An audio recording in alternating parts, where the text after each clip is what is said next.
Biarkan saja. Ini saatnya untuk keluar dari paket, atau akan merepotkan jika ada yang memukulnya. Tidak dapat memahami sekarang. Akan ada waktu di masa depan. Tetapi Qin Yichen tidak menyangka. Saat dia baru saja bangun, dia melihat tungku pil kecil di udara muncul lagi. Hai. Dalam waktu singkat, saya melihat bahwa di celah yang mengarah ke lapisan keempat, seberkas cahaya muncul dari jalan. Dan ada daya tarik tak terlihat yang membuat wajah Qin Yichen tiba-tiba berubah. Apa yang sedang terjadi? Anda tahu, meskipun Qin Yichen juga memperhatikan bukaan lapisan keempat, karena keluarga Feng mengatakan bahwa dia ingin berkultivasi di lapisan ketiga. Meskipun penasaran, dia tidak melakukan kesalahan apapun dalam 3 hari terakhir. Lagi pula, pagoda ilahi milik keluarga Feng, jadi tidak baik untuk masuk tanpa izin. Tapi sekarang, ada perubahan dari lapisan keempat. Namun, setelah terkejut, kulit Qin Yichen berubah lagi, memadatkan, tidak. Atraksi ini bukan dari lapisan keempat untuk menarik tungku pil kecil, tetapi tungku pil kecil untuk menarik 4 lapisan. Tidak hanya itu, pancarannya seperti lampu dan anak panah yang berderap, yang mengandung energi yang sangat tebal dan kecepatan yang cepat.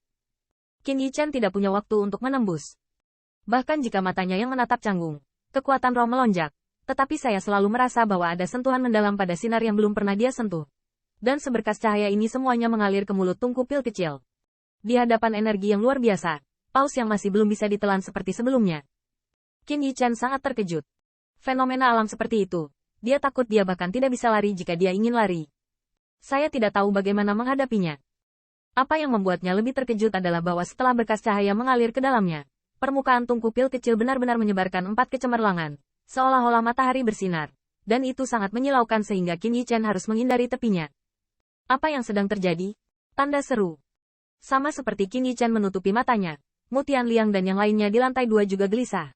Dan mereka dapat dengan jelas merasakan gelombang bergelombang dari kepala mereka. Apa masalahnya? Mungkinkah seseorang menerobos? Apakah itu gadis iblis Zhong Qinglin atau keluarga Feng? Seharusnya tidak demikian. Sebelum mereka masuk, mereka semua berada di tahap akhir Ordo Suci.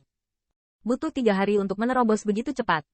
Mungkin, Feng Yulang, jangan sembunyikan. Sejujurnya, apakah keluarga Fengmu sengaja memihak Feng Fanyi?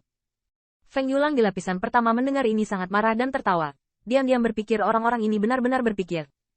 Apakah kamu idiot? Bahkan jika keluarga Feng saya benar-benar menyukai Fang Yi, bagaimana saya bisa membiarkan Zhong Qinglin bersamanya? Ini, begitu kata ini keluar, Mu Tianliang dan yang lainnya terdiam. Memang, menurut tata letak lapisan pertama, itu adalah kemampuan setiap orang di tingkat untuk berbagi energi ini dan berapa banyak yang dapat diserapnya, tergantung pada kemampuannya. Jika demikian, tidak mungkin mengecualikan Zhong Qinglin. Dan tidak peduli seberapa energiknya pagoda ilahi, tidak lebih dari 3 hari sebelum dapat menembus ke puncak Ordo Suci. Pada saat ini, saya melihat apa yang dipikirkan Mu Tianliang. Sosok itu gemetar. Di pagoda ilahi, kami bersepuluh, bukan Feng Fanyi. Mungkinkah, apakah pria dari Qin Yichen? Maksudmu terobosan Qin Yichen? Tanda seru. Itu sangat mungkin. Energi lapisan ketiga pasti jauh lebih baik dari kita. Itu adalah kenikmatan eksklusifnya. Dan Anda juga merasakan perubahannya di hari pertama. Mu Tianliang saling memandang, matanya berkilat karena marah. Orang itu lagi. 7 dari mereka harus membagi lapisan pertama secara merata, tetapi orang itu dapat menikmati lapisan ketiga secara eksklusif. Dalam pandangan Mu Tianliang, mereka jelas menerobos kesempatan mereka. Pada akhirnya, wajah Feng Yulang tampak serius. Saya belum yakin. Mungkin ada fenomena alam lain. Belum lagi terobosan Master Pilkin. Apa yang bisa kita lakukan? Di paruh terakhir kalimat, kemarahan yang baru saja muncul dari Mu Tianliang terhapus oleh baskom berisi air dingin, dan wajahnya cukup indah. Ya, jika Qin Yichen benar-benar menerobos, apakah Anda berani mengatakan beberapa patah kata kepada orang lain? Saat berada di middle stage, mereka semua memiliki 3 kejuaraan berturut-turut. Jika mereka berada di tahap akhir, mereka akan terkagum-kagum karena menggigil kedinginan di depannya. Di dalam menara, banyak orang merasa ngeri, dan di luar pagoda ilahi, ada kejutan.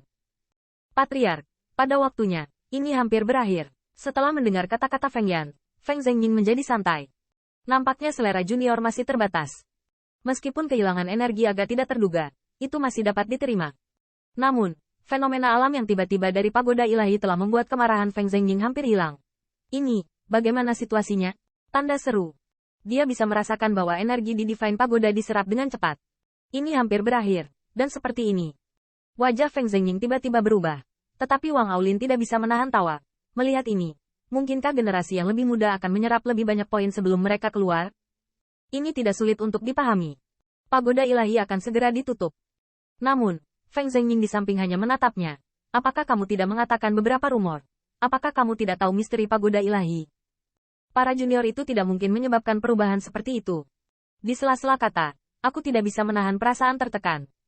Mengatakan ini mengandung pagoda ilahi. Itu seperti lautan yang energi. Dan jika menyerap sedikit, itu akan dibuat lagi. Tapi tidak peduli seberapa luas lautan, ada ujungnya. Tetapi bagi mereka yang dikelilingi oleh ini, sulit untuk menyentuh itu saja. Tapi perubahan saat ini hanyalah mengeringkan lautan. Bisakah Feng Zhengying tidak merasa buruk? Meskipun tanah harta karun yang diciptakan oleh beberapa pilmaster pembangkit tenaga listrik teratas memiliki misterinya sendiri, lautan ini, yaitu energi kekuatan roh, akan terus pulih. Sama seperti dasar sungai akan menarik semua 4 arus ke dalamnya. Inilah mengapa pagoda ilahi hanya dihidupkan setiap 50 tahun untuk memastikan energi yang cukup. Itu bisa dilakukan dengan cara ini. Saya khawatir dalam 100 tahun terakhir, Divine Pagoda tidak bisa melambat. Belum lagi pagoda ilahi. Feng Oud Patriarch agak terengah-engah. Feng Zhengying menyesalinya. Dia tiba-tiba merasa bahwa jika dia telah memberikan resep obat Sengdan, betapa bagus hadiahnya. Namun, menghadapi fenomena alam seperti itu, Feng Zhengying tidak mudah dihentikan. Yang pertama adalah air yang tumpah saat berbicara, dan yang kedua adalah jika seseorang benar-benar menerobos, itu tidak dapat diganggu. Pada akhirnya, Feng Zhengying hanya bisa menggigit giginya. Aku harus menemui orang tua itu nanti, yang sangat cakap. Mengandung 3 lapisan Divine Pagoda, semuanya tampak tenang. Kemuliaan yang menyilaukan secara bertahap menghilang. Hanya tungku pil kecil yang mengapung di udara. Qin Yichen melepas telapak tangannya dan akhirnya melihat tungku pil kecil yang montok, menunjukkan penampilannya yang sempurna. Pada saat ini, tungku pil kecil memberi Qin Yichen perasaan, seolah-olah proses terakhir akhirnya habis, sentuhan akhir selesai, dan sublimasi selesai, atau, akhirnya, kemuliaan aslinya akhirnya terungkap.